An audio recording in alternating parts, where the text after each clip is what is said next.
Hello guys, स्वागत है आप सबका। तो इन तीनों आईपीओस की हम बात करेंगे। सब्सक्राइब और शेयर ज़रूर करें अपने दोस्तों के साथ। हम बात करेंगे, आसान भाषा में एनालिसिस करेंगे तीनों आईपीओस की। सबसे पहले तो ग्रो की अगर बात करें, 100 रुपये के आसपास का प्राइस, कल इसकी लिस्टिंग है। कहाँ पर लिस्ट हो सकता है? देखिए, अभी इसका प्रीमियम जो है, मैं जहाँ तक सुना है, 5 रुपये के आसपास चल रहा है। तो एक धमाकेदार तो नहीं, लेकिन ठीक ठाक एक लिस्टिंग होने की संभावना दिख रही है। डिस्काउंट लिस्टिंग होने की संभावना यहाँ पर अभी तो नहीं दिख रही है। अब इसके अंदर क्या किया जा सकता है वो हम देखेंगे, क्योंकि यहाँ पर अगर देखें तो थोड़ा सा हल्का सा फ्रेश इश्यू भी है। और यहाँ पर इसकी अगर ग्रोथ की बात करें, रेवेन्यू तो देखिए अच्छा खासा यहाँ पर दिख रहा है। नेट प्रॉफिट भी अगर बात करें तो इसके अंदर भी एक अच्छी खासी ग्रोथ दिख रही है। यहाँ पर थोड़ा सा माइनस दिख रहा है, उसके बाद ये ग्रोथ भी थोड़ी सी दिख तो रही है।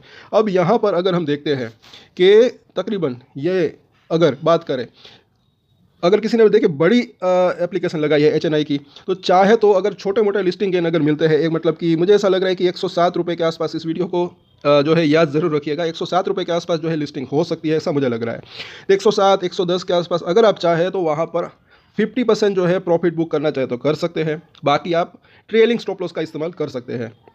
अगर आपने लंबी अवधि के लिए लगाया है, छोटी एप्लीकेशन लगाई है, तो चाहे तो अपनी होल्डिंग कंटिन्यू रख सकते हैं। मुझे ऐसा लग रहा है कि लॉन्ग टर्म में तेज़ी की संभावना रह सकती है, लेकिन ये भी ना भूलें कि अगर मार्केट के अंदर गिरावट आती है तो इसके अंदर भी गिरावट आ सकती है, जैसे दूसरे शेयरों के अंदर गिरावट आ सकती है वैसे ही।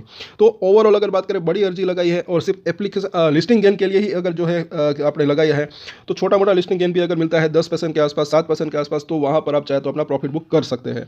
और मुझे ऐसा लग रहा है कि लॉन्ग टर्म में तेज़ी की संभावना रह सकती है, लेकिन शॉर्ट टर्म में थोड़ी सी वॉलेटिलिटी रह सकती है। बाकी अगर बात करें ओवरऑल सब कुछ बढ़िया रहा, तो इसी भाव के आसपास लिस्टिंग होने के बाद 118 से लेकर 120 तक जाने की संभावना रह सकती है, और नीचे में 100 रुपये से लेकर 102 रुपये के आसपास इसको एक अच्छा सपोर्ट भी मिल सकता है अगर सब कुछ बढ़िया रहा तो। अब बात करें यहाँ पर फिजिक वाला आईपीओस की, तो ये इसकी पूरी डिटेल है।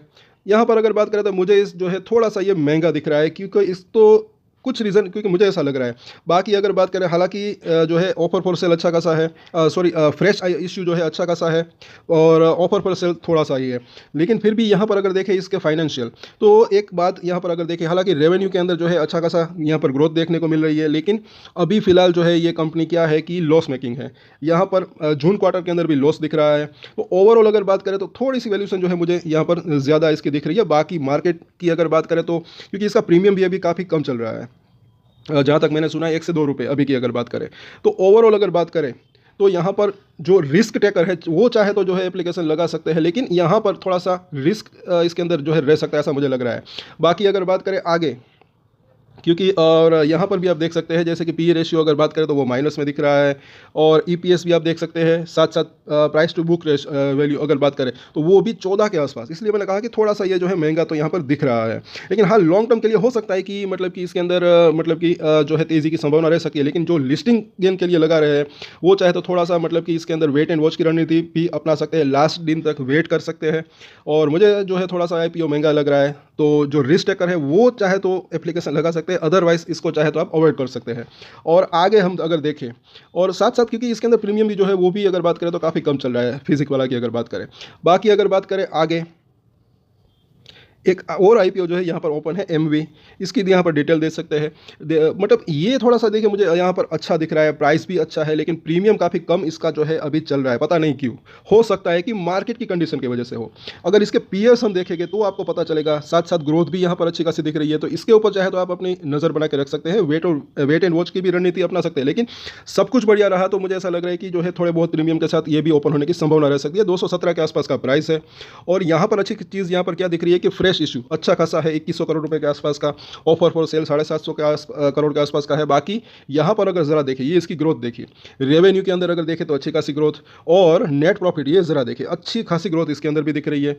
और आगे हम देखें, जो ये बोरोविंग है वो भी जो है ये फ्रेश इश्यू जो ला रहे हैं इससे काफ़ी कम हो सकती है, क्योंकि डेट टू इक्विटी रेशियो अगर देखें तो थोड़ा सा हाई यहाँ पर दिख रहा है। लेकिन ये जो आईपीओ का पैसा आएगा इसके जो है ये डेट अपना रीपेमेंट कर सकते हैं, तो ये जो डेट टू इक्विटी रेशियो है वो कम हो सकता है। साथ साथ अब यहाँ पर अगर देखें तो इसका ईपीएस भी अच्छा खासा दिख रहा है। पी रेशियो अगर देखें तो प्री आईपीओ अगर बात करें तो 34 के आसपास का, पोस्ट आईपीओ अगर बात करें तो 20 के आसपास का। तो ये चीज़ यहाँ पर अच्छी दिख रही है। और यहाँ पर अगर हम देखें इसका return on equity, return on capital employ, वो भी यहाँ पर अच्छा खासा दिख रहा है। अब इसके लिस्टेड पीएस ज़रा देखें, तो लिस्टेड पीएस की यहाँ पर बात करें तो ये ज़रा देखें, तो जो एक तो वारी एनर्जीज, प्रीमियम एनर्जीज और विक्रम सोलार, सात्विक ग्रीन एनर्जी, ये अभी अभी जो है पिछले दिनों के ही मतलब कि थोड़े दिन के पहले जो है कि इस लिस्टिंग है। वेबसोल एनर्जी, तो ये सब जो है इसके लिस्टेड पीएस है, सब के सब जो है इससे थोड़ा सा ऊपर के पी के ऊपर अगर आप बात करें तो यहाँ पर ट्रेड कर रहे हैं। और यहाँ पर अगर देखें एज ऑफ ये नवंबर 7 की डेट है तब तक की अगर बात करें, और इसका पी रेशियो थोड़ा सा नीचा दिख रहा है, तो ऐसा लग रहा है कि थोड़े से रीजनेबल प्राइस के ऊपर आईपीओस लाए हैं। लेकिन हो सकता है कि ये बाजार की कंडीशन थोड़ी सी खराब है, मतलब कि ये करेक्शन आया था इस वजह से इसका प्रीमियम घटा हुआ है। अदरवाइज यहाँ पर कंपनी अच्छी दिख रही है। और सात्विक ग्रीन एनर्जी, इसका भी ग्रोथ अगर बात करें प्रॉफिट के अंदर अच्छी खासी ग्रोथ देखने को मिली थी, लेकिन फिर भी वो आईपीओ इतना ज़्यादा जहाँ तक मुझे याद है नहीं चला था, तो इसका भी प्रीमियम जो है थोड़ा सा कम चल दिख रहा है। लेकिन हम बात करें यहाँ पर, जैसे कि हमने बात की कि आप लास्ट दिन तक जो है चाहे तो वेट एंड वॉच कर सकते हैं। बाकी मुझे ये आईपीओ जो है थोड़ा सा अच्छा दिख रहा है, क्योंकि प्राइस अगर बात करें, जैसे कि हमने देखा इसके पीएस के मुकाबले अगर बात करें तो प्राइस थोड़ा सा अच्छा दिख रहा है, साथ साथ फ्रेश आईपीओ भी है। तो चाहे तो इसके अंदर जो है आप एप्लीकेशन लगा सकते हैं।